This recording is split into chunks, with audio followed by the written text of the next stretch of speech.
Hello everyone, it's noon Eastern Time, and I'm Jim Lewis. I'll be working with you today, and we're going to get started. There are people still arriving, but hopefully they'll all be here in just a moment and won't miss but a couple of minutes of the introduction. This is going to be an interesting program. We have people from India. We have Lakshmi, who is in Singapore, and it was Thursday just a minute ago, and if it's just after midnight, it's now Friday in Singapore, so welcome to all of you. And I know a number of names here because some of you have been through the Total Success program that we did recently, a 12-week program that met once a week for an hour. And so I do see some names that are very familiar to me. Let's begin with a brief introduction for those of you that don't know who I am. I call myself your guide in this case because 32 years ago I started my own journey to be independent of the corporate world and founded the Lewis Institute back in 1981. I was a former engineer. I have a BS in electrical engineering and a PhD in psychology. I started teaching seminars in 1981 after I left ITT. And to date, I've helped about 40,000 people in 30 countries be more successful in project management and related areas. Quite a few of those people have started their own businesses. And I'm happy to say that project management is a set of skills that are very useful to people who are trying to do that. My specialty has been project management, and you'll see a couple of my books on the screen here. Project Planning, Scheduling, and Control is actually on a 5th edition, but I couldn't find a copy of the cover when I was trying to put these slides together, so I just used the 4th edition. And Mastering Project Management is out in a 2nd edition. And you'll see a Chinese copy of the Project Manager's Desk Reference, which is another one of my books, and there was a book signing there in Beijing on the bottom of the screen. And so that's a brief background to me. I prefer to teach interactive programs, but when I do webinars, it's a little hard to do that, especially if you have a large group. So this is going to be listen-only mode, and if you have any questions, you can either send them to me by typing them out, or you can send me an email at the end of the program to lewisinstituteinc@yahoo.com. That's lewisinstituteinc@yahoo.com, and I'll come back later and say that again. Just a few opening thoughts. There are about 9 million households in the United States with a net worth of $1 million or more, so an awful lot of people have a lot of money. And I just got a comment from someone saying that they have both of my books. Thank you for that. We're also living a lot longer than ever before, and they're saying today that if you don't have $1 million when you retire, you may have to continue working for a while because it's getting more and more expensive to retire. And for that reason, you would have a lot of motivation to begin your own business because it's hard to make that kind of money when you're employed by someone else. Unless you happen to be one of those rare individuals like Marissa Mayer, who took over Yahoo, or CEO of Yahoo, and got paid about $35 million for the first few months of employment. But ordinarily, most of us don't get that kind of money. Now, the big question, of course, is what kind of business should you start? There really are only two kinds of businesses, those that deliver products or those that deliver services. And within those categories, there are many forms of delivery. Products include things like retail selling, manufacturing the products themselves, or go back a little further and begin by designing or inventing them. And of course, you can recognize that there are lots of folks around that have made millions of dollars through all three of those avenues. Services include things like consulting, doing training, as I do, and helping people, which of course training also helps, but we're talking more there in terms of things like healthcare and people who provide counseling and so on. So those are some of the avenues. Incidentally, I'm going to talk about a fellow who is joining us right now, David Newman, who's up in Pennsylvania, who has written a wonderful book on marketing, and I'll introduce that to you in a moment. And I really appreciate David being here, taking time out of his busy day. Now, let's go a little further with this thing. The purpose or mission of your business is the most important thing you can begin with, really. Your motive of a business is always to make money. You're going to start a business because you want to make money, and hopefully you want to make a lot of it. However, the mission of that business must be to provide something of value to your clients or your customers. And if you forget that and you focus on the mission being to make money, what you tend to do is lose sight of providing value to your clients, and then pretty soon you don't have any clients because that's the only reason that they're going to do business with you. And value is not the same thing as need or necessity. We don't really need jewelry. We don't really need movies or luxury things. We don't even need money. There's a story that was on national news a while back about a fellow who parlayed a paperclip into a home. He kept trading. He traded the paperclip for something else, and then he traded that for something else, and long story short, eventually he wound up with a home, and it cost him a paperclip and some effort. That's a pretty good return on a very small investment. The thing about it is, though, in most of our societies, we do need money simply because it is the medium of exchange, but we don't need it in the sense of it having any inherent value of its own. We do value these things, though, and as an example of that, when the first Walkman came out, now to be replaced by the iPod, we really don't need those either, but we sure do value them, and we're willing to pay a fair amount of money to get them. So we have to make sure that whatever we do to be in business provides value to the client or customer. The millionaire reality is something that you all have to take into account as well. I know that it's very attractive for a lot of folks to think in terms of starting a small shop, making baked goods, selling folk art, maybe even a little art gallery. But unless you can franchise it, you aren't likely to make millions of dollars doing that sort of thing. If all you want is a comfortable income-producing thing, that may work very well. But if you really want to be a millionaire, you're going to have to go a little further. As a matter of fact, you need an idea for something that has high demand, offers a good return on your investment of time and money, and can make money for you 24/7. And you probably can't do that if you're focused only on a local market. More likely, you're going to have to market whatever you do on a broad scale, perhaps using the internet to find clients. And the one exception about the local comment I just made is that there have been some real estate developers who have made millions of dollars in a local economy, especially in larger places like Dallas, Texas, for example, or maybe New York City, or even Raleigh, North Carolina. But in this economy, that's become very hard to do. And so generally speaking, you have to have a broader focus than just your local area. It's also difficult to make a lot of money when you sell time, if that's all you do. If you're going to sell time, what you have to do is leverage it. Now, what do I mean by that? In my business, which is providing seminars, education, training, consulting, and so on, I can make more money by having other people teach for me and take a percentage of whatever I charge the client for the time that those folks spend with them. And if I have enough people doing that, I can sit back and do nothing except book people and make my money off the overrides, as we call it.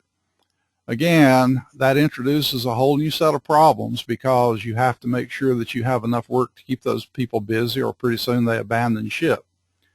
And of course, that you also have all the people problems associated with hiring and training and keeping people working. So that's the downside. One of the things that I learned early in my career is that if you sell products, you can make money 24/7. So one of the things that we did in the early days of my career was we started recording the seminars that I did, and we then edited those recordings, and we sold the recordings the next time we did the program. And so they just went on the brochure, and people could order the program in case they couldn't attend. And sometimes even when they did attend, they liked to have the recording so that they could go back and review. And we made a substantial amount of money doing that, and it cost us virtually nothing for the effort. So you're going to begin to hear some ideas just from the experience that I've had doing this sort of thing, and hopefully those will be useful to you. Let's think a little bit about some of those 9 million millionaires that I mentioned earlier. Some of these people you know about. Obviously, you've heard about Facebook's Mark Zuckerberg. You know about Tumblr's creator David Karp, who just sold Tumblr to Yahoo for $1 billion. I understand he didn't get that billion. He got about 300 or 400 million of it, and by the time the government gets through taking their cut, he'll still be about $300 million richer, and that's not a bad return either. Dell Computers' Michael Dell, Microsoft's Bill Gates, Apple's Steve Jobs, FedEx's Fred Smith. And by the way, just a couple things that I want to comment on about these. When Fred Smith suggested the idea of FedEx, everybody thought he was crazy. When Richard Branson said he was going to start an airline, everybody thought he'd lost his mind. People thought Steve Jobs and Steve Wozniak were just a couple of kids who weren't to be taken seriously when they came out with a thing called a personal computer, because after all, who needed one? Even IBM didn't think at one time that there was a market for more than about 4 or 5 big mainframes worldwide. Excuse me. So it's easy for people to poo-poo the entrepreneur, and it turns out that that's something that you can expect almost if you have a really radical idea. KFC, Colonel Harlan David Sanders is gone now, but as is Steve Jobs, but he was the founder. Bath and Body Works, Lex Wexner, etc. There's a whole list of people here. If you look down a little further, you'll see the Chicken Soup authors, Jack Canfield and Mark Victor Hansen, who have sold a couple hundred million copies of their books and made a lot of money. And Martha Stewart, of course, who has parlayed teaching cooking and things of that nature into a nice business. Here are a few people you may not know about. The fellow at the top of this list is now 29, 30 years old. He has a little blog called Smart Passive Income. I highly recommend your checking it out, because if you're into information products and things of that nature, Pat is the guy to go to. Brendan Burchard, who wrote a book called The Millionaire Messenger. He's also somewhere in his 30s, I would say, and made $4.8 million in about 4 years selling information. Jay Abraham is a well-known marketing guru who wrote a book called Getting Everything You Can Out of All You've Got. He's helped a lot of businesses grow themselves quite remarkably. Peter Diamandis wrote a book called Abundance recently, and he has some wonderful ideas about funding and getting things done through contests and things of that nature. So his book is really good, as are his websites, his videos and things. Zane Pilsner wrote a book called The New Millionaires and talks about the fact that technology is contributing to the growth of more and more people making lots of money.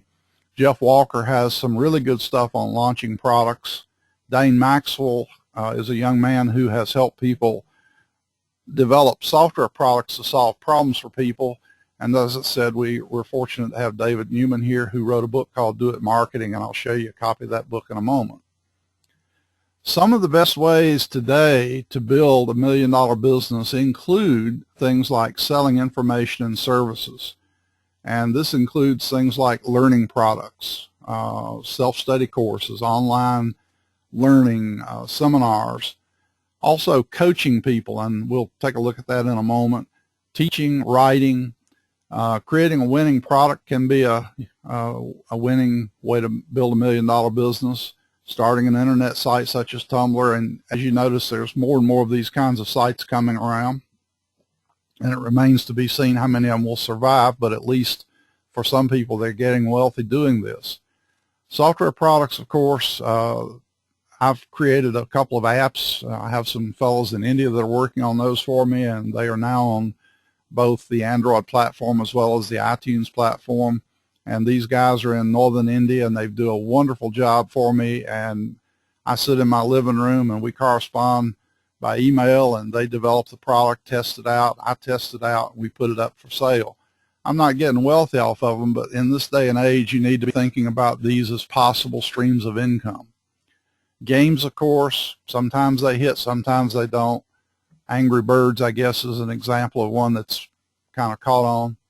And then, of course, any kind of software product that solves a problem for somebody. This is one of the things that you really need to pay attention to is what kind of problems do people have that you could solve by either funding the development of software or doing it yourself should you be a programmer.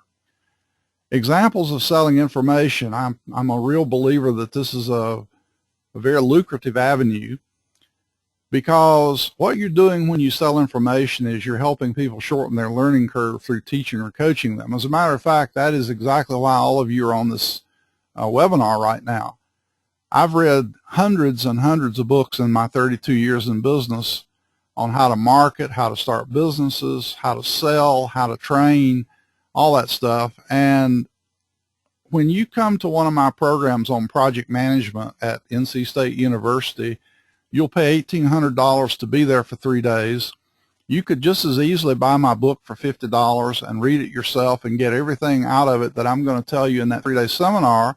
However, it is a whole lot more convenient to sit there through that 3-day program and not only just sit there and listen, but also to participate in developing your skills, because as you'll notice on this coaching illustration here, it's not just knowledge that you're trying to get, but you're also trying to develop skills, and those are not obtained through listening to a lecture. You have to actually perform and practice and so on.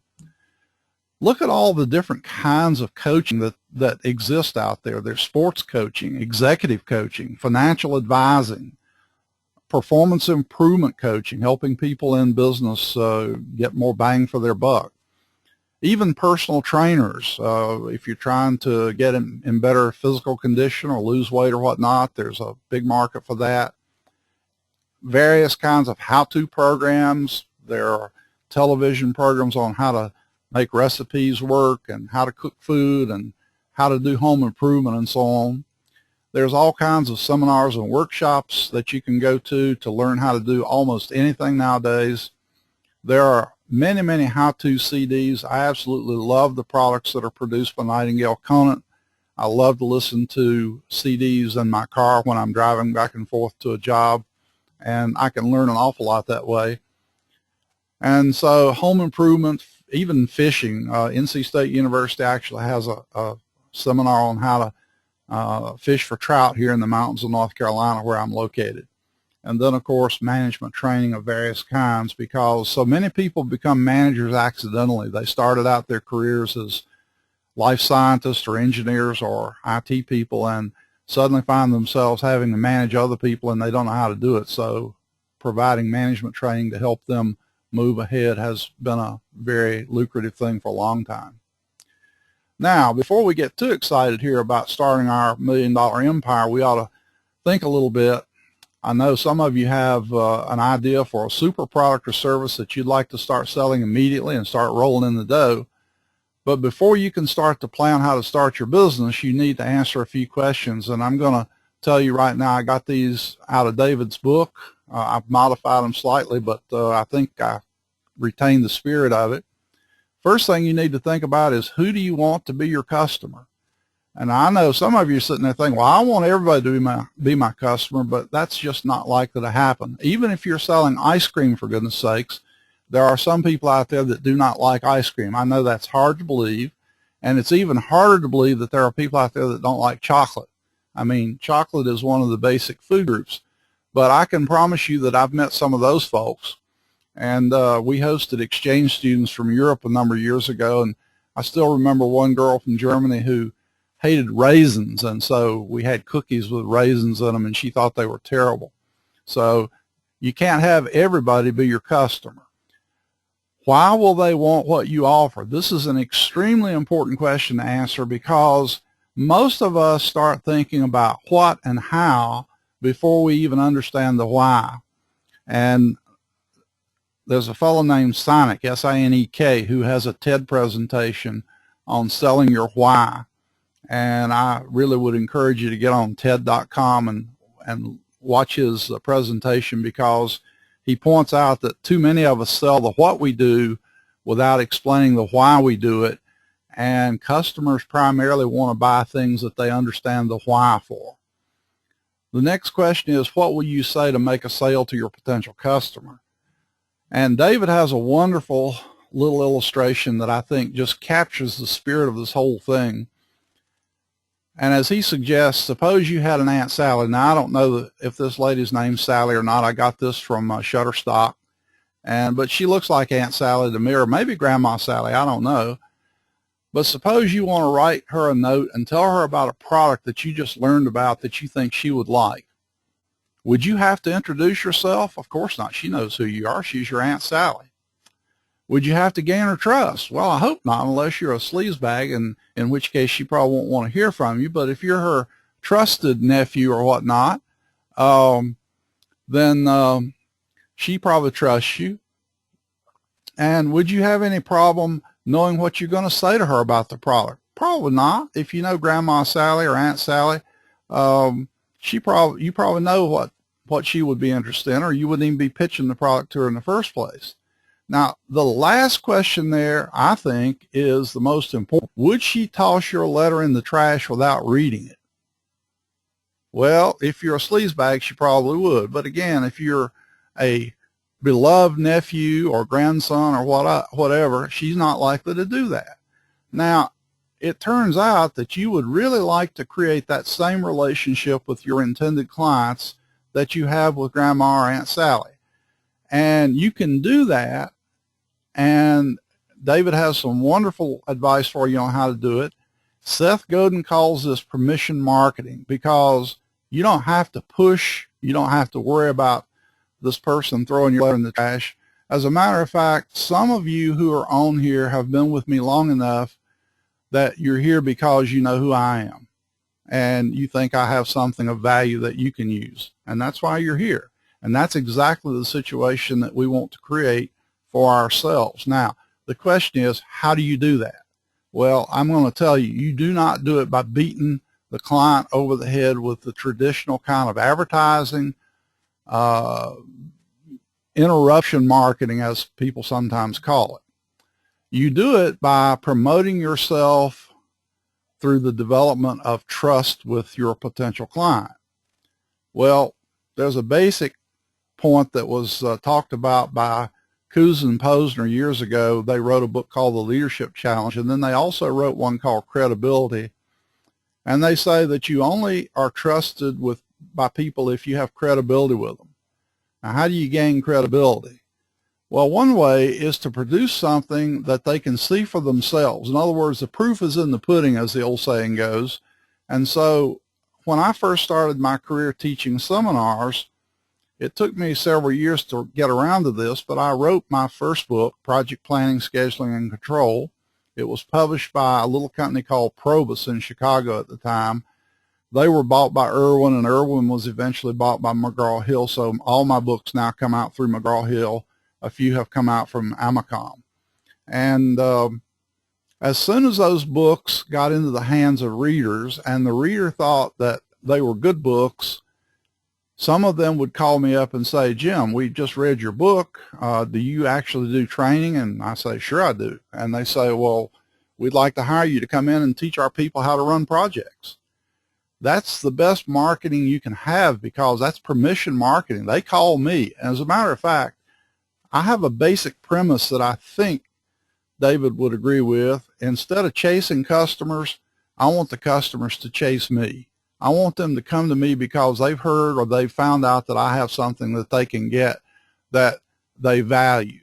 Because chasing customers just causes them to run faster. It's a push-resist mode, and I've seen it work so often. And as a matter of fact, you've seen it too. If you go on a car lot and the salesman starts coming towards you and you're just in the tire-kicking mode, you say, oh gosh, there he comes, and you want to get away just as quickly as you can.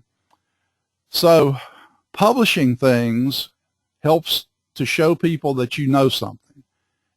Books, ebooks, blogs, white papers, articles, all of those things help to create credibility with people and show them that you really have something that you can offer them. Using social networking can also do that. Finding ways to speak to groups, social groups or professional groups, professional associations, things of that nature. I've found that The only difficulty I've had with the professional associations is that sometimes the right person is not in the audience. That is, the person that can actually sign a check to pay me is not there, and the person that does hear me and goes back and tries to convince the person with the purse strings to hire me, they don't know how to sell me, and that person didn't, the person with the money didn't hear me, so that can be an uphill battle. So if you're going to do this, you have to give that person something to carry back to their boss or whoever so that they can find out for themselves that you have something to offer. Pat Flynn, the guy that I mentioned earlier, who has a blog, smartpassiveincome.com, has a great little podcast on iTunes that talks about making passive income. David Newman also has a great podcast that I would commend to you. All of these are free. You get a chance to check these people out. You find out if the tires on the car actually hold it up or if they fall flat on you. And so that's a great device. Free seminars and webinars. I'm doing this one right now in that vein, free webinar. And hopefully you'll find out that there's something that I have to offer. And hopefully if you're interested, you'll come back.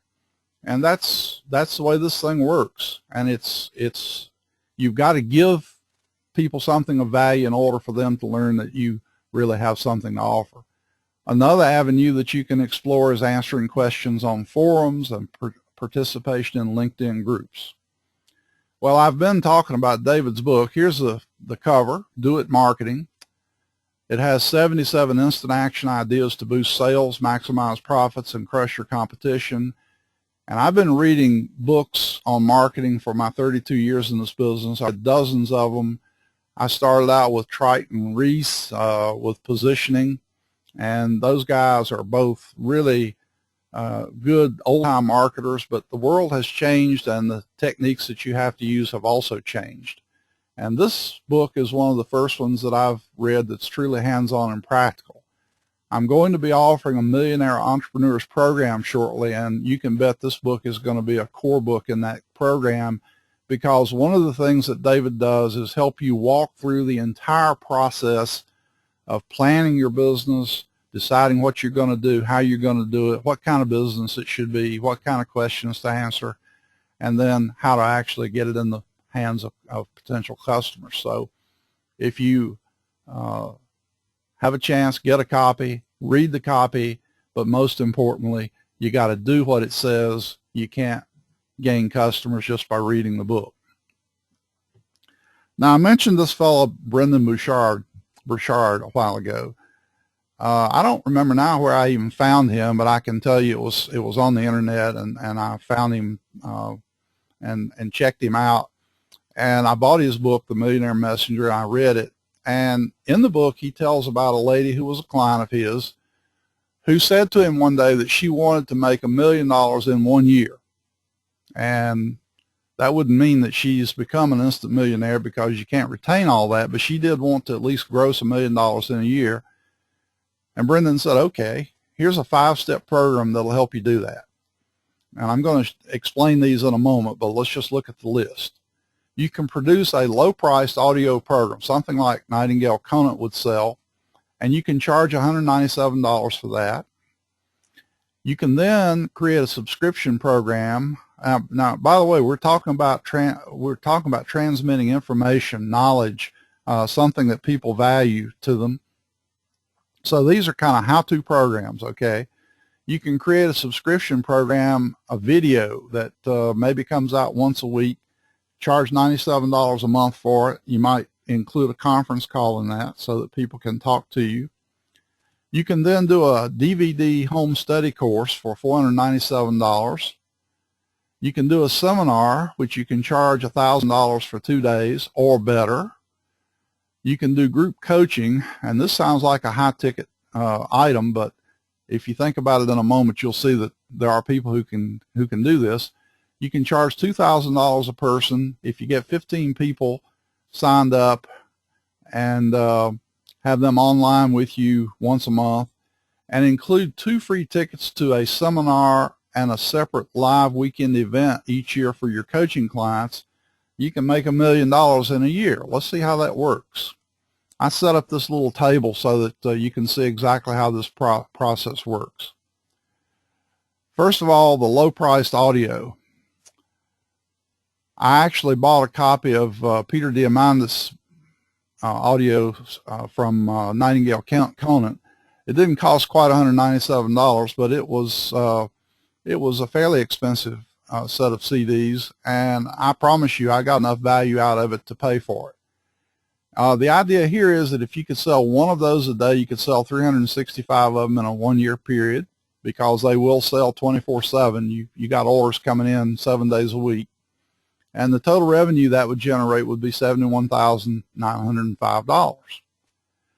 An example of the video subscription, I'm a student, long-time student of Neuro-Linguistic Programming, or NLP for short. They have programs available on things like negotiation and other kinds of techniques for using NLP. So these are training videos that you can buy so that you can see how people do things. By the way, I'm also a guitar player, and a lot of people are nowadays creating videos and also teaching lessons on Skype, online. So there are people out there paying $60 an hour to music teachers. So let's say we sell this video subscription for $97 a month, and you can sell 100 subscriptions. So you sell 100 subscriptions each month, 12 months out of the year, you generate a total of $116,400. Another one is a home study program, such as the one by Carlton Sheets on how to buy real estate with no money down. I actually used his method to buy a little office building years ago up in Benton, Virginia, where I lived, right outside of Roanoke. And I didn't do it with zero money down, but it came very close. And I believe I did pay about $500 for that program. So if you could sell 60 a month of those, you could bring in $357,840. I years ago went to James Ray's Harmonic Wealth Weekend down in Atlanta. James Ray is the fellow who had an accident with a sweat lodge a few years ago, and I sympathize with the problem he ran into. But in any case, I spent $1,000 for that program, and to my dismay, there were 800 people in the audience, and I have real problems with programs like that. But in any case, if you sold 100 of those, you'd make 100 grand. So if you get 100 people in your seminar, you'd make 100 grand. And then Brendan Bouchard is doing an experts group coaching session, and he claims he can get $2,000 a month from 15 people each month, so total of $360,000. You say, now who would pay $2,000 a month to be coached? Well, somebody that wants to make $1 million in a year. That's exactly what he did. And so you notice if you add up all the figures, this person can make $1,006,000 just by doing these 5 things. By the way, this is one of those things called multiple streams of revenue coming in. You're getting revenue from a number of different sources, not just putting all your eggs in one basket. And I want to show you an example slightly different than that.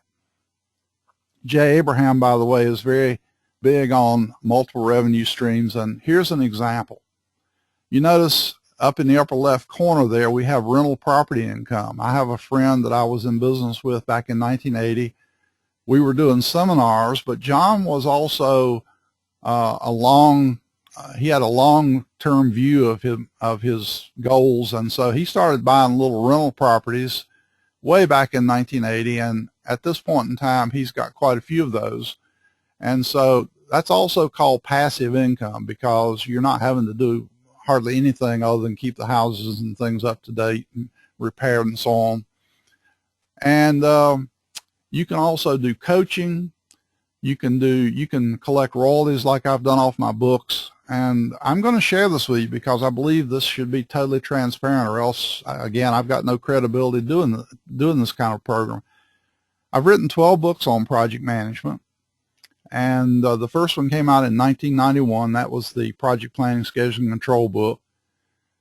A few years ago, and for maybe 8 or 9 years, those books were bringing in $50,000 a year in royalties. That's $1,000 a week while I'm sitting here talking to you folks. The royalties have gone down to about half that at this point because of a number of things. Number one, the market for hardback books is not what it used to be, and you don't make nearly as much money off the electronic copies as you do the hardback. And to be candid, the market has gotten very heavily saturated because people that used to be my students are also now writing books, and so it just spreads the market thinner. So my royalties are not what they used to be, but they're still about half, about $25,000 a year, so $500 a week for just sitting here collecting passive income. I've also developed a handful of courses for a couple of universities that I get royalties off of, and passive income, as Pat Flynn likes to say, is really nice income. I also make money off speaking fees. I'm asked to speak at conventions, do keynotes, and so on. David does quite a few of those. And although Tom Peters is probably one of the highest paid guys, he at one time was making $60,000 a program. We may not make that kind of money, but it can be a very productive, lucrative kind of a thing to be doing. I also have the apps, which are my products, and I told you earlier about the recordings that I used to make of my seminars. And I'm moving back toward this product arena because products are really, really good ways to make money. You can also charge membership fees for exclusive things. For example, if I had a membership for people that are entrepreneurs, there might be people that would be interested in paying for that. You make money off your writing, both your books as well as writing articles for people, or helping people if you do ghostwriting, for example. And then, of course, the teaching area, which I've done for a long time, is also an avenue. So, and there are a whole lot more. I mean, you could have a gas station that you're a silent partner in. You make money off of that. You could have a boutique downtown. Asheville, North Carolina is the third-ranked city in the United States for per capita number of artists around, and I've forgotten how many galleries we've got, but it's in the hundreds. And a lot of folks up here in the mountains were forced to go into art because they had no way to make a living doing anything else, and so you'll see people making money off of these little shops and things of that nature. So you could have a string of those things and be collecting money from a lot of different sources at the same time. And by the way, you don't necessarily have to quit your day job, because you can do some of these things on a part-time basis and make quite a bit of money and let them fund your eventual departure from your job, and that way you play it safe and don't take huge risks. And I know a number of people who have done that sort of thing. Now, one of the big questions that all of us go through when we're trying to start businesses is, how are we going to fund it? And you'll hear stories about people starting businesses for $100, and that certainly does work. And there are people that have started them for maybe a little more than that they borrowed from the family and friends and things like that. But nowadays, there's another avenue that you can explore called crowdfunding as a general term. And I've listed a few of these up here at the top of the page. Kaggle.com, reprap.org. Kickstarter is one of the best known. I have some friends here who have a little music group, and they funded the creation of their last CD through Kickstarter. And what they do is, if you give them a donation of, say, $100, then you get a couple of autographed copies of the CD. The return to them is obviously quite good. Indiegogo.com, RocketHub.com. RocketHub is also doing some things like creating contests and things. I don't know too much about them. Diamandis is a big advocate of them. WeFunder.com and Crowdfunder.com. The nice thing about these is that they are allowed to be small investors, put up a few hundred or a few $1,000s to help you fund something in exchange for products, or maybe even a small percentage of the business. The SEC has recently approved this as a way of doing it. It used to be you had to buy stock in a proper way above board and all that sort of thing to invest in companies, but now they're relaxing this and letting these little small micro funding things take place. So you might want to consider these as a possibility. to raise money for your venture if you need it. Now, there's a couple of things I'd like to tell you about. I've just talked about crowdfunding, and so I won't repeat that one, but if you're not aware of Elance, I'd like to tell you about them. I mentioned to you earlier that I've got a couple of folks, actually a fellow who has a little company with several programmers developing apps for me up in northern India.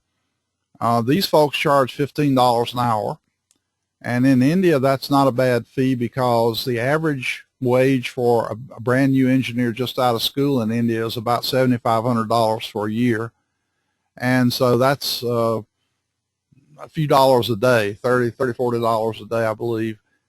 And these guys are doing exactly what I mentioned earlier. They're charging $15 an hour, and they're farming out that work to some lower paid programmers and taking an override on it. They do excellent work.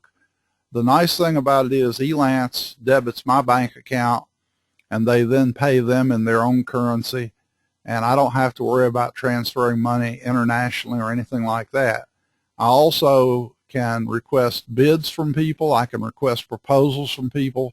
So if you have an idea for a product, a service, making movies, having somebody help ghostwrite something for you, as a matter of fact, having people do virtually anything, you can find people on Elance who are contracting. So if you go to elance.com and just explore a little bit, you'll find that there is a mechanism for getting done almost anything that you need done. And while I'm talking about that, if you've seen Tim Ferriss's book, The 4-Hour Work Week, Tim Ferriss talks about outsourcing things like having a virtual assistant, somebody that helps you do just basic administrative things throughout the day. And this is certainly a place that you can find that. Now, Peter Diamandis talked about crowdfunding and crowdsourcing to develop products, and Peter is a big space advocate. He really is an astronaut in disguise, or wishes he could be, I guess. And a few years ago he set up a contest to get people to develop a vehicle, if you will, that could take at least a couple of people into space and get them back down safely. We don't leave them up there or crash when they come down. And I've forgotten now what the total amount of the prize was. I believe it was $10 million, and he didn't even have the $10 million. He got that from other sources that were donated. And they gave people a couple of years to create such a vehicle, and there was a group that did win the prize. They did put somebody into a low orbit, if you will, and Richard Branson of Virgin Industries, whatever you want to call it, licensed the technology from them. So there were groups around the world working on this thing for nothing. And as Diamandis says, there are contests that you can create to get people to develop things for you, and whoever comes up with the best solution you can pay prize money to, and so on. There's actually a website that if you want to get a business card designed for a very low amount of money, there are designers out there that will bid on it. They'll submit their little designs, and you pay whoever you choose to work with. So those are some ideas for helping you to come up with a way of actually moving your business forward should you need help other than yourself. All right, so those are a handful of ideas. Now, there's something here that I think is extremely important.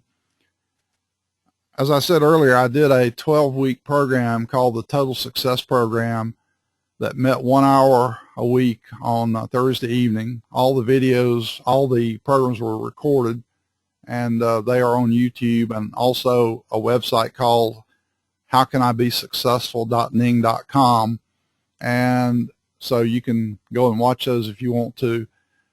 But one of the things that is really important, and this is something that David says at the end of his book, is if you're going to be a millionaire entrepreneur, you have to first believe that you can do it. And one of the ways of doing that is to begin acting as if it's already a done deal, if it's already a fact. This is a well-known principle in the success literature. Jack Canfield talks about a program that he was part of many years ago where they had a come as you will be in the future party. Come as you will be in the future party. And I believe they set it out 5 years. So come as you will be in 5 years. And people came to this party with business cards that they had created that were representative of what they would be in 5 years. So, for example, I'm the millionaire entrepreneur who started the Jim Lewis Millionaire program or whatnot. And they came with these things, and they were the president.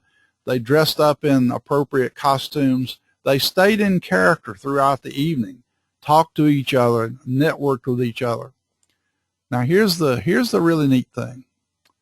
5 years later, the lady that promoted this program followed up with about 100 people who attended this program. Would you believe that about 90% of them had actually made exactly what they said they would? That is, by actually assuming that you are what you're wanting to be, your subconscious goes to work and helps you produce it. And being a psychologist, I can tell you that unless you can imagine yourself being in business for yourself and having it be successful, you're screwed from the very beginning. You're just screwed from the very beginning. Now, I put a picture of Robin Williams on here simply because I love the guy. I think he's crazy and wacky sometimes, but he's a brilliant, brilliant actor. And have you ever stopped to think that one of the reasons that we give these people Oscars and awards of various kinds is because they play a role so beautifully that you forget that it's Robin Williams. It's somebody else. It's whoever they're portraying. And one of the reasons they're able to do that is because they can actually get into the mindset of the person they're portraying, and they do it so well that you believe it, and I've been told by some of these folks that they do too. That's what you and I have to do. Now, if you can't visualize yourself being a millionaire entrepreneur, that's actually the first order of business. You really need to work on yourself. And the way you do this is to sit down a couple times a day for 10 or 15 minutes and run a movie in your head of what it would be like if you actually had that business. Now, I didn't put this on a slide, but David has a really nice little device that I really like near the end of his book, where what you do is you create an organization chart for that will-be business, okay? You don't put any names on it, but you put positions on it or roles on it, okay? So if you need a PR person, if you need a graphics designer, if you need an engineer or a programmer or whatnot, you put those down. This is going to be your organization when you eventually get there. Now you sit down and you imagine going to work every day to that organization.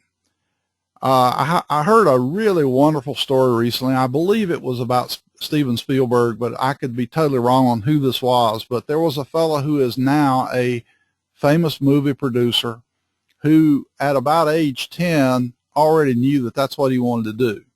And his parents took him on a tour of one of the studios, Universal Studios or somewhere. And he lived close enough by that he somehow managed to get on the bus every day and go down to that studio. And for some reason, nobody ever bothered to ask who he was. And he just walked into the studio and he found himself an empty office. And he carried a briefcase with him with a few papers in it. And he would set up camp in that office. And then he would go out to the studio sets and watch movies being made. And the next thing you know, he catches the attention of a director, and one thing leads to another, and he's now a famous movie producer. Like I said, I think it was Steven Spielberg, but I'm not going to say that for sure. So I'm laughing because David says "Screwed from the Beginning" is the title of your next book. And I think that's true. So we don't want to be screwed from the beginning. We want to set this thing up so that we're successful. Now, I told you in the announcement for this program that I was going to use this as an opportunity to tell you about a program that I'm going to be doing. It'll be launched in September of this year. And since you have attended this program, you will get an invitation. And I'm calling it an invitation because I'll tell you candidly, I only want to work with people who really, really, really meet certain criteria, because it's a waste of your time and mine if you don't meet these criteria. So let me tell you what that means. My objective is to work closely with 30 people who want to become millionaire entrepreneurs over a 1-year time frame. So this is not a hit and run training program where you go in and you listen to a boring lecture for 2 days, and as we like to say in the training business, it's death by PowerPoint. Rather, you go through a 2-day training program for sure, but you're going to be supported for the rest of the year so that the training actually works. Because one of the things that happens with hit and run training is people go away from the training program, they're all fired up, and within 3 months they have forgotten 95% of what they learned and they haven't done any of it. It's like the joke about the woman that can't lose weight and she owns every weight loss book there is, but she's never read one of them. It just doesn't work that way. So the question you need to ask yourself if you want to be that millionaire entrepreneur is, do you have what it takes? If you're going to succeed as an entrepreneur, there are 3 things that I know you need. You need desire, you need drive, you need determination. Now, desire is not, I'd really like to be in business one day. I'd like to leave this crummy job I'm in. That's wishing. And wishful thinking won't get you there. It's got to be a strong desire. Somebody asked Steve Jobs, he and Bill Gates were together on the platform one day, and somebody asked him from the audience, what does it take to do what you guys did? And Steve Jobs said, it takes passion. Passion, desire fuels passion, or passion fuels desire. I'm not sure which way it works, but you got to have passion, because unless you are really, really, really motivated by this, you won't have the drive that you need to get out there and put in whatever it takes to get you there. And you got to have determination, because every time you hit a rock in the road or a bump in the road, you give up if you don't have that determination. So it's also called persistence. But those are the 3 Ds that you got to have, and if you don't have those, you just may as well forget it. As I say there, if you don't have those, just stick with your day job. And I'm sorry if that sounds blunt, but it's the truth, because one of the best things I can do is keep you from starting something that you shouldn't start. I tell people sometimes when they come to my project management classes, if you leave here saying, I know now that I don't really want to be a project manager for the rest of my life, you should send me a check, because I've done you a great service. You shouldn't do something that you don't love, because unless you love it and have passion for it, it's not likely to ever be a great success. So here are some of the things you'll learn in this program. First of all, how to assess your interests, your personal thinking preferences. I'm going to administer an instrument before the program called the Herman Brain Dominance Instrument, so that you can find what your thinking preferences are. You'll find that there's a big correlation between your ability to be an entrepreneur and the kind of thinking that you prefer to do. You'll also know what your strengths and weaknesses are in terms of your thinking preferences, and how to balance that so that they don't hold you back. And you know how to supplement them if you have a weakness in a certain area. So we'll be doing some assessment. There'll also be a little personality assessment. I like the Myers-Briggs simply because it's easy to understand, and it's relevant to help people understand the kind of entrepreneurs they're going to be. And also, we'll take a look at your ability to develop and manage a business that's right for you. Again, you don't want to be in business that you don't have any passion for, but by the same token, you could have a passion for something that offers no value to anybody, so it's got to be a merging of the 2 things. And so we'll go through those kinds of processes. We'll also go into more detail about how to raise money using crowdfunding without you're having to give your business away to venture capitalists. I have a friend that we were talking about getting into a business situation recently, and the venture capitalist wanted a huge cut. I mean, you wind up not owning anything, so you don't want that to happen. Since I'm a project management guy to begin with, I'm a great believer in using project management to help you run your business, but I'm also a very hands-on realist about keep it simple. You don't need to inundate your business with lots of paperwork and controls and things like that. Do the least amount of control that you have to get the job done, and nothing more. We're going to talk about how to make money on the internet. We're going to talk about how to make money selling expert knowledge. We're going to examine how you would select business associates, and advisors and so on. How to stay motivated in the face of obstacles. There are some NLP techniques on how to stay motivated that I'm going to use in that program so that you can learn those techniques for yourself. How to learn from every experience, both successes and failures. You know, it's bad when we don't learn from our failures, but it's even worse when we don't learn from our successes, and so we're going to take a look at that.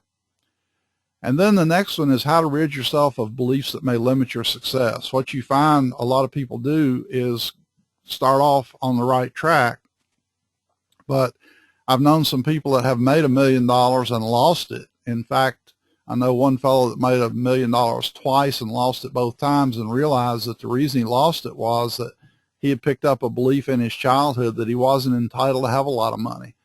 And so subconsciously he kept losing it.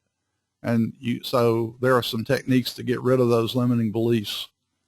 Principles of success that I taught in the Total Success Program. You need to know how to be successful.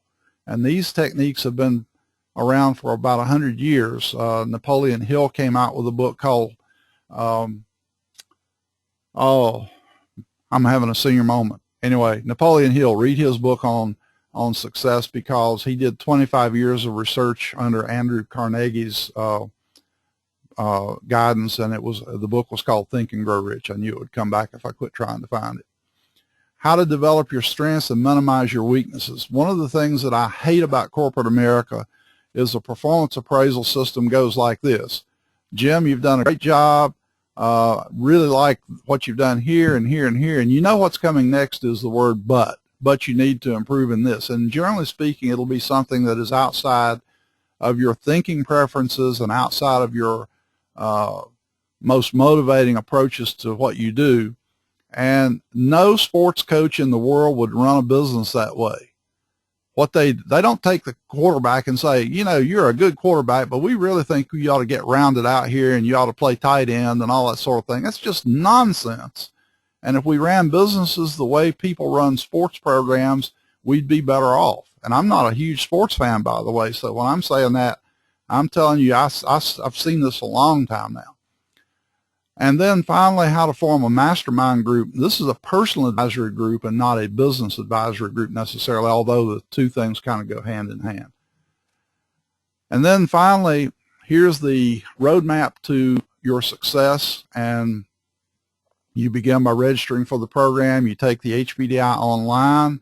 We're going to then have an HPDI webinar to explain the results to you. Then we do a 2-day weekend workshop, and that is then followed by monthly private webinars, monthly group coaching, private video channel. And if you register by August the 1st, you would get a bonus individual coaching from me, which you'll find out about when I send out the announcement. So that's the program. And I'm just about out of time here, so I want to thank you for being here. I know you're taking your lunch hour, and hopefully you're not getting indigestion from it. If you have questions, let me tell you once more, write me a question at lewisinstituteinc@yahoo.com, LEWISINSTITUTE Inc. @yahoo.com. And I'll be glad to try to answer your questions for you. And at the very beginning of the slide program, it said download your slides here. So I'm going to back up to that for just 1 second so you'll see the URL. If I can get the slides to go back as far as they should. Right there on the title slide, http://tinyurl.com/obg928a, and that'll give you all these slides. So that'll be the whole presentation.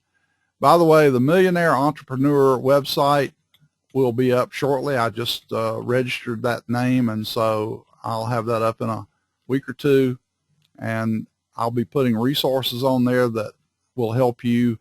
And so there's the website at the bottom of the page, themillionaireentrepreneur.com. Once more, we're about out of time. Thank you so much for attending, and here's to your success. Take care of yourselves.